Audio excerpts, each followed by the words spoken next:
Hello guys, welcome to my YouTube channel. आज के video में हम लोग पार्ट थर्ड का पेपर 8 का one of the most important question जो कि इस सेक्शन ए या फिर सेक्शन बी में आता है, विक्टोरियन नॉवेल्स पे विक्टोरियन नॉवेल्स के बारे में लिखना है या फिर विक्टोरियन नॉवलिस्ट के बारे में आ जाता है, शॉर्ट स्टोरी विक्टोरियन नॉवलिस्ट के बारे में आ जाता है, 19th सेंचुरी फिक्शन के बारे में आ जाता है। तो हम सेम तरीके से आंसर लिख सकते हैं क्योंकि 19th सेंचुरी फिक्शन भी विक्टोरियन एज के रूप में ही जाना जाता था और विक्टोरियन नॉवलिस्ट आया तो आगे इसमें पोएट के बारे में लिखा हुआ है विक्टोरियन नॉवेल विक्टोरियन एज के, तो आप वो भी लिख सकते हो। तो चलिए वीडियो शुरू करते हैं। वीडियो जो है बिल्कुल इजी लैंग्वेज में होगा जो आपको पढ़ने के साथ ही समझ में आ जाएगा।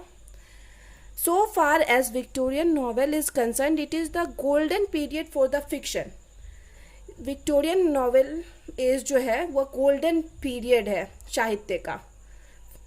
Now the novels come to existence from the age of Henry Fielding and Richardson Gate। ये जो नॉवेल विक्टोरियन फिक्शन का जो एज शुरू होता है वो हेनरी फील्डिंग से शुरू होता है और रिचर्डन गेट्स तक चलता है। It has been developed with the writing of Richard Brinsley, Jane Austen and several others. ये जो एज है वो किसके द्वारा इसको डेवलप किया गया है, किसके राइटिंग से? रिचर्डन बिन्सले के, जेन ऑस्टिन के और भी ढेर सारे क्रिटिक्स थे, नॉवलिस्ट थे। Jane Austen wrote her novels in the romantic age. Jane Austen जो अपना नॉवेल लिखे रोमांटिक एज में। After the end of romantic age, और रोमांटिक एज के एंड में the Victorian age started, Victorian age start हो जाता है। The Victorian era gave the birth of a galaxy of eminent novelist in English literature. English literature में Victorian era ने English literature को ढेर सारा नॉवलिस्ट दिया है, एक मतलब ढेर सारा। दे आर चार्ल्स डिकेन, उनमें से कुछ इंपॉर्टेंट जो हैं वो हैं Charles Dicken, William Thackeray, 3 Bronte sisters, George Eliot, Thomas Hardy as well. Charles Dicken is most famous Victorian novelist extraordinary. Charles Dicken जो है one of the most famous Victorian novelist थे जो extraordinary थे। Dicken is still one of the most popular and read authors of the world. Dicken आज भी one of the most famous author के रूप में जाने जाते हैं वर्ल्ड के। Charles Dicken he himself belong to a poor and opposed family. वो खुद एक अपोज यानी दलित और गरीब परिवार से बिलोंग करते थे। And pen down his novel on the behalf of his property, और अपनी गरीबी के ऊपर अपना वो नॉवेल भी लिख रखे थे। He wrote this following novels. वे कौन कौन सा नॉवेल लिख रखे थे? The Pickwick Paper, Oliver Twist, Dombey and Son, David Copperfield, Bleak House, a Tale of Two Cities, Great Expectation and so on, और भी ढेर सारा है। बिसाइड दिस एबव नॉवेल्स, इन सब नॉवेल्स के अलावा Dicken also wrote lots of short story. Dicken ढेर सारा शॉर्ट स्टोरी भी लिखे हैं इन हिज लिटरेरी लाइफ, अपने लिटरेरी लाइफ में। उसके बाद है William Thackeray. Was Dicken great rival in the first half of Queen Victorian region. Queen Victoria के एज में ये जो विलियम थैक्रे हैं, चार्ल्स डिकेन, ये ग्रेट प्रतिद्वंदी थे विथ ए सिमिलर स्टाइल, क्योंकि दोनों का लगभग सिमिलर स्टाइल था लिखने का। But a slightly more difference from Dicken, लेकिन थोड़ा अलग था डिकेन से।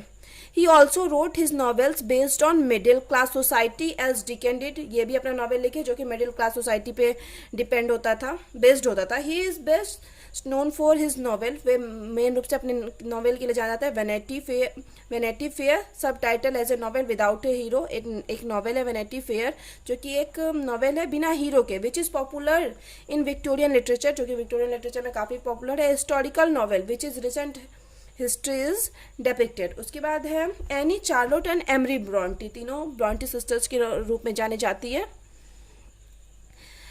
Produced notable work of the period, one of मतलब फेमस बुक इस पीरियड का दी हुई है एनी, चार्लोट और एमिली ब्रॉन्टी।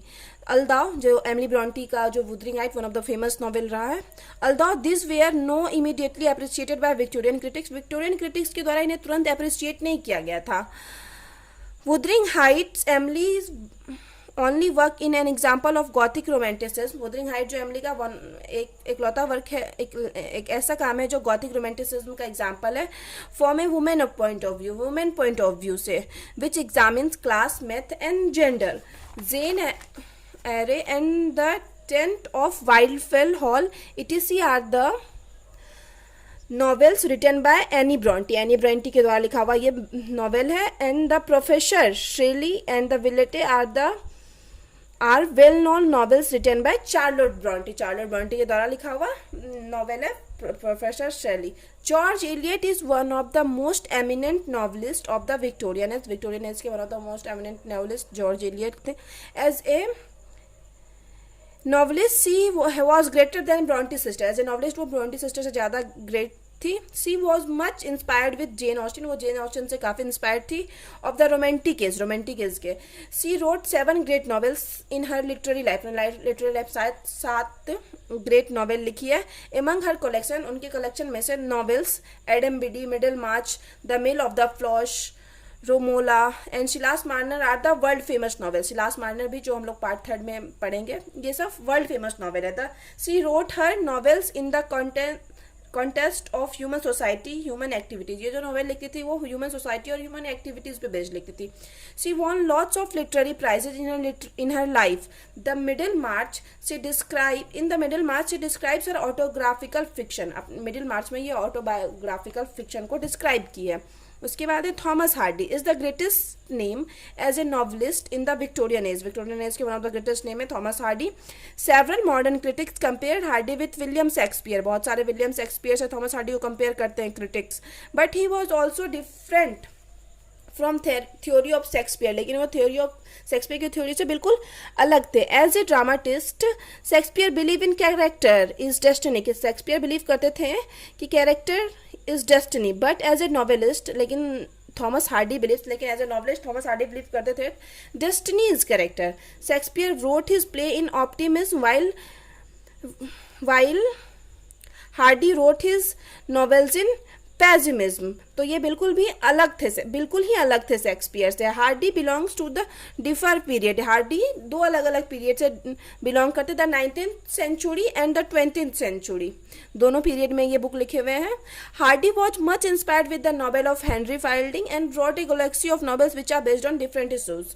हेनरी फाइल्डिंग के नॉवेल से बहुत इंस्पायर्ड थे हार्डी और ढेर सारा नॉवेल लिखे जो कि बेस्ड होता था अलग अलग इशू पे। Hardy road this following novels: Desperate Remedies, The Mayor of Casterbridge, A Pair of Blue, A Mayor of Casterbridge जो कि हम ग्रेजुएशन में पढ़ती हैं, The Pockman and the Lady, The Return of Native, Trees of Deer Valleys, ये भी part 3 में पढ़ते हैं, The Well Beloved as well। ये सब फेमस नॉवेल है थॉमस हार्डी का। उसके बाद beside this above novelist, the Victorian era also produced a large number of novelists। इन सब के अलावा और भी ढेर सारे नॉवलिस्ट हुए विक्टोरिया में, who also contributed a lot for the development of the novels in English literature. जो और बहुत कंट्रीब्यूट किए हैं विक्टोरियन नॉवेल्स के डेवलपमेंट में, इंग्लिश लिटरेचर के डेवलपमेंट में।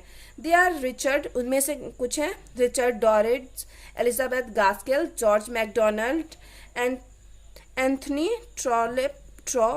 ट्रॉलोपी एंड सेवरल अदर्स, और भी ढेर सारे।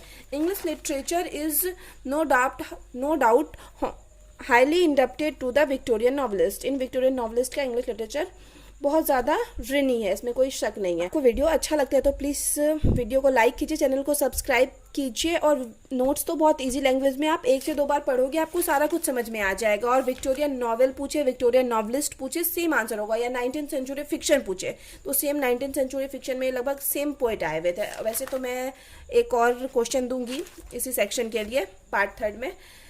तो अगर आपको वीडियो अच्छा लगता है तो प्लीज़ चैनल को सब्सक्राइब कीजिए, वीडियो को लाइक कीजिए, और बताइए आपको कौन से टॉपिक पे नेक्स्ट वीडियो चाहिए। तो मिलते हैं नेक्स्ट वीडियो में।